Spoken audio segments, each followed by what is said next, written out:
Welcome to another Cube 3 feature, this time showcasing the Wii U Virtual Console NES releases of September 2013 and late August 2013 actually. Three NES classics were indeed made available on the service throughout September, but we will start by looking back at the original Legend of Zelda game, which came out on the Wii U Virtual Console on August 29, 2013.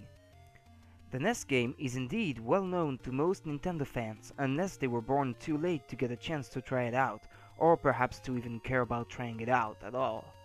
Is it still worth trying today? Let's find out. For those of you who don't know, the game sees Link traveling the land of Hyrule, seen from a bird's eye view, as he searches for the scattered pieces of the Triforce of Wisdom, broken into 8 fragments by Princess Zelda herself before she got abducted by the horrible Ganon, who stole the Triforce of Power, another of the 3 pieces of the same holy artifact.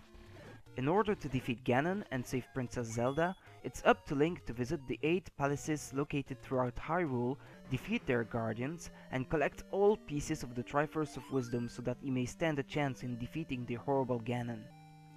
The game may not have aged as well as one would have hoped, perhaps not as well as, say, A Link to the Past, for example. Indeed, the freedom of movement being limited to only 4 directions instead of 8 in all 2D Zelda games released since A Link to the Past makes the game quite hard to play by nowadays standards. The graphics too haven't aged quite as well as later NES games. Indeed, there isn't a lot of variety in what you can see and do in the game, although it should be noted that few games at the time contained such a vast open world for the player to explore, if any at all. The game itself proves to be quite a challenge too to complete without ever dying, and back then Zelda games still had a counter showing how many times you died in the game, encouraging you to finish it with as little death as possible, aiming for the perfect run if possible. The game normally won't let you save unless you die, but a button combination that has to be performed on the second controller exists that will let you save your game without dying. Bring up your inventory by pressing start, and then hold down A and press the D-pad in any direction on the second controller, and the menu will show up to let you save your game and exit without affecting your save counter, which is convenient, but not quite as convenient as the quick save function of the Wii U and 3DS Virtual Console versions. In the 3DS Virtual Console version, it's impossible to perform the second controller trick, so the quick save feature is even more indispensable in that version. But on Wii U it is possible to use the regular way of saving by using a second controller. The quick save feature obviously makes it easier to save your progress on one spot of the game and continue to play later. The game, by its level of difficulty, old graphics and sound, and archaic gameplay mechanics can hardly be recommended to anyone except for the most dedicated Zelda fans who have yet to experience it, or who are dying to re-experience it with the comfort of being able to play on the gamepad whenever they please, without having to plug their NES back. Contrary to the Wii Virtual Console version, the game here is the 60Hz North American version, which means the console will output the picture in progressive scan to your TV now, and the game will play at its original full speed. Another interesting fact to note is that the ROM being used here is in fact the one used for the Game Boy Advance re-release of the game in the NES Classic series, hence the 2003 copyright at the title screen.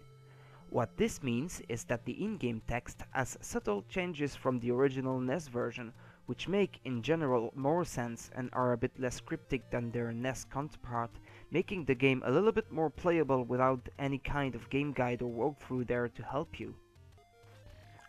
Other than that, the game can still be recommended for all those of you who like an old school challenge. If you care enough to try to beat the game without the sword, for example, using only bombs and other weapons to deal damage to enemies, then you shouldn't hesitate. The Legend of Zelda, the original NES game, is a classic that paved the way for far more fantastic games that came after it, so it would be unfair to not regard it for what it is, and that is a golden piece of gaming history. Next up in our roundup of NES classics released on the Wii U Virtual Console in September 2013 is Super Mario Bros. In a strange move indeed, the first side-scrolling adventure of everyone's favorite Italian plumber was released after Super Mario Bros. 2, which itself became available on Wii U back in May 2013. But putting aside these considerations, let's talk about this great classic. Mario, I'm sure, needs no introduction, especially this classic game which has probably seen more re-releases over the years than any other video game ever created. But for those of you who have been living under a rock for the past 30 or so years, let's do a quick recap. Mario, an Italian plumber, resident of the Mushroom Kingdom, has to travel through landscapes made of blocks, pits, and all kinds of moving platforms, checking fortresses as he goes in order to save Princess Toadstool from the clutches of the evil Bowser, also known as King Koopa, who abducted her, God only knows what for. Those landscapes are crowded with little enemies which all react differently to attacks from the little plumber. Goombas will be flattened if jumped onto, Koopa Troopas and Budsy Beetles will curl up inside their shells and can be kicked around, and Spinies, however, will kill Mario on contact regardless. Each will react differently to Mario's fireballs when he can throw them too. Speaking of which, the flower suit made its first appearance here and is the only alternative suit Mario can ever don in this original title, which offered some variety back then to spice things up a little bit, but may not feel like much by nowadays standards. The game isn't very long. Running through it the long way, not making use of any of the warp zones, should only take the most skilled players a few hours of their time, whereas the most sneaky who know the locations of every warp zone will complete it in a matter of minutes. The music and graphics are as classic as ever, and will mostly appeal to the most nostalgic players. But what does the new version offers that the others don't? Well, other than off-TV play on the gamepad, now allowed in Wii mode too by the recent Wii U update, all that remains is the save state feature, which is already there in the 3DS version that a lot of us probably already got for free from the Ambassador program of the 3DS. So is there anything else that makes this particular version worth picking up? Well, not really. It's fair to assume that by now most Nintendo fans own Super Mario Bros. Quite a few times already. I personally own it on NES, twice, on SNES in Super Mario All-Stars, on Game Boy Color in Super Mario Bros. DX, as an unlockable in Animal Crossing for GameCube, and on 3DS thanks to the Ambassador program, and now on Wii U Virtual Console as well. Is this new iteration any different from the others? Does it add anything special, any new value? Not really. If you don't own it yet, then sure, go ahead. It's an incredible classic and the Wii U Virtual Console offers an excellent way to play it, but if you already do own it, other than for gamepad gameplay, there's not really any reason for you to pay again for something you probably already own multiple times. That's not to say that the game doesn't deserve a spot on the Wii U Virtual Console though. In fact, it would feel like it's missing an important piece of gaming history if it wasn't available on there.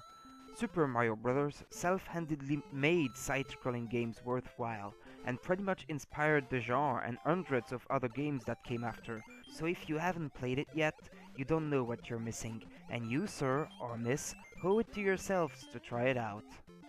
Next is Gradius, released on the Wii U Virtual Console on September 26, 2013. This one may not be as well known as the other great first-party Nintendo classics, especially since the franchise has yet to see a new numbered entry since Gradius 5 back on the PS2. But in those days, Gradius was an important series that helped establish the side-scrolling shoot-'em-up genre as an important one.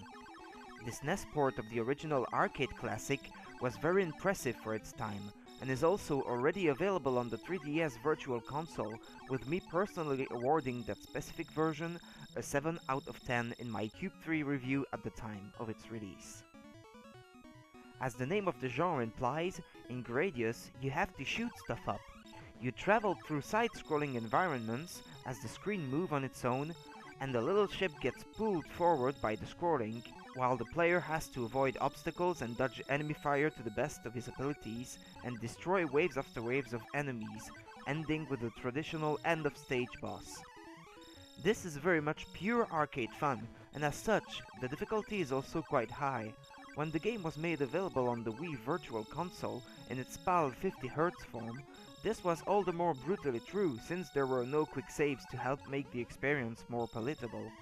But that being said, playing a shoot-'em-up game using the quick save feature to alleviate the difficulty is a bit pointless and defeat the whole point of the experience.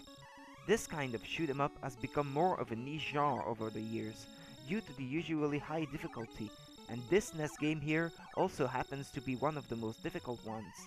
So it is hard to recommend it to anyone but the fans of the genre or hardcore players willing to find a decent challenge to take up on the Wii U. Gradius will then be sure to deliver what is sought after. For its time, as an NES game, Gradius was a very good looking game. The color palette of the NES may not allow for many simultaneous colors, but the game still displays a lot of little details through the few levels available. And what sets the Gradius series apart is its option bar at the bottom of the screen, which lets players build up their firepower as they collect capsules throughout the stages, left behind by defeated enemies, which was also seen in the much-loved NES version of Life Force, also known as Salamander, another old arcade classic of Konami. Is Gradius still worth getting today? Well, with the few re-releases it has seen over the years, on the Wii and the 3DS Virtual Console, fans are likely to already own it in some form, and with that, there is still some hope that the PC Engine version will become available eventually on the Wii U Virtual Console, which is arguably the best console conversion likely to ever become available on a Nintendo console if TurboGrafx-16 games ever become available on the Wii U Virtual Console. That version was indeed made available on the Wii Virtual Console, but unfortunately exclusively in Japan. Gradius is certainly still a quite good game despite its age, but the difficulty won't go well with players unless they are of the die-hard kind, who like a devilishly hard challenge. Closing up our roundup of Virtual Console games is Zelda 2 Adventure of Link, made available on the same day as Gradius.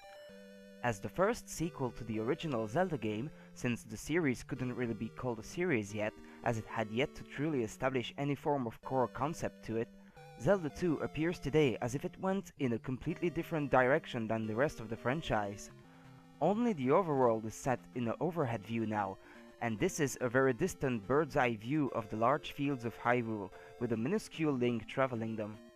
All the rest of the game plays from a side-scrolling perspective, which the game has come to be associated with, and puts a bigger emphasis on action and platforming than perhaps any other Zelda game since. Another great change lies in the very RPG style of the game. For the first time in the series, there are actually villages to visit, with a lot of people to talk to who give different advices instead of just talking to old men and women as well as merchants in the first Zelda game. There is also an experience point system that lets you level up a set of 3 stats: strength, magic, and life. Grinding levels effectively will be key to succeeding in progressing through the game without dying too often. Indeed, the game is famous for its difficulty. Certain enemies can be quite fast, others can perform attacks which are both hard to parry and deal a lot of damage to Link, greatly reducing his health bar, and some combine all these elements together. It doesn't help either that in a very Castlevania-ish way, enemies tend to knock you back into pits when they hit you, leading you to an instant death and losing one of the very few lives the game agrees to give you. Indeed, the only way to gain new extra lives is by finding one of the few Link dolls scattered throughout the game, or by grinding your levels up to the max and still managing to collect 9,000 experience points beyond the maximum level, so extra lives will be a rare sight, despite being a huge necessity for the average player to get through the game and reach the ending. Despite that, it shouldn't be forgotten that Zelda 2 established several important staples of the franchise, such as side quests. These are minimal, but they do exist and often reward Link with new capabilities that make progressing through the game a bit less of a pain. Some of these abilities, like the upwards and downward thrusts, haven't been present in the series very much until they were reintroduced in the Smash Bros. Games and in Twilight Princess to some extent, but they were very innovative for their time. Zelda 2, even if it is widely considered a bit of a black sheep in the official series, because we're not including the CDI games here, still is well worth checking out today. Those of you who have never given it a chance until now should do it. The quick save function of the Wii U and 3DS Virtual Console versions make it a lot more manageable too, because indeed, just like its predecessor, you normally can't save your game until you get a game over and run out of lives, although a button combination exists to go to the save screen without getting the game over, but it will increase your death counter on the file select screen anyway, unlike in Zelda 1 where it wouldn't. And you still start over with just 3 lives, as if you made a game over, so it's not exactly a perfect solution, especially as you will lose any extra lives over 3, and those you picked up before won't reappear on the map either. The quick save function of the Virtual Console helps there at least a little. Zelda 2 is indeed a tough game, but with the right strategy to go about it, especially about leveling up Link, it's totally possible to get great enjoyment from it, thanks to rather than despite the level of difficulty, because there's a great sense of reward when you finally succeed in brilliantly overtaking that difficulty. And as such, Zelda 2 still remains a little gem of NES and Zelda history. That brings us to the end of this roundup. Thank you for watching this video. This was Rudy from CubeFree.com. See you next time!